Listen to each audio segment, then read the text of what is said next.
যেটা বলা সেটা সাকিব আর আমি পাশাপাশি বসেই বলবো। সাপোজ আমি বা সাকিব চাচ্ছি বিয়ে করতে, না হলে তখন আপনি কি করবেন? কারণ সুপারস্টার বিয়ে করা খুব, এখন মনে করেন আমিও চাইলে আমি ডিভোর্স দিয়ে 3-4টা বিয়ে করতে পারি। আমার যদি ভালো না লাগে আমি কম্প্রোমাইজ করে কেন থাকবো?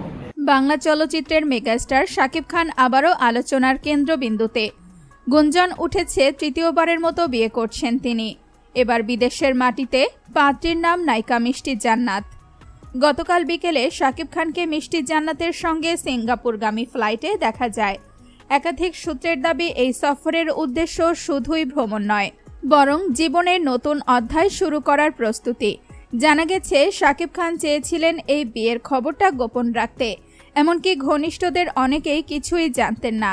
মিষ্টি জান্নাতের ফেসবুক অ্যাকাউন্ট থেকে আজ সকালে কিছু ছবি প্রকাশিত হওয়ার পর থেকেই জল্পনা তুঙ্গে।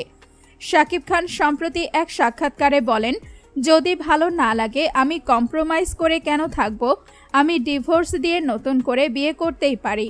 তার এমন বক্তব্যে ইঙ্গিত মিলছে জীবনে নতুন কাউকে জায়গা দেওয়ার প্রস্তুতি অনেক আগে থেকেই ছিল। অপু এবং বুবলির পর এবার নতুন এক সতীন আসছে কিনা তা নিয়েই এখন আলোচনায় নিট দুনিয়ায় ও মিডিয়ায়। তবে এখনও এই বিষয়ে শাকিব বা মিষ্টির তরফে আনুষ্ঠানিক কোনো ঘোষণা আসেনি। তবে অনেকেই বলছেন হয়তো এই মুহূর্তে সিঙ্গাপুরে সেরে ফেলা হয়েছে শুভ কাজ।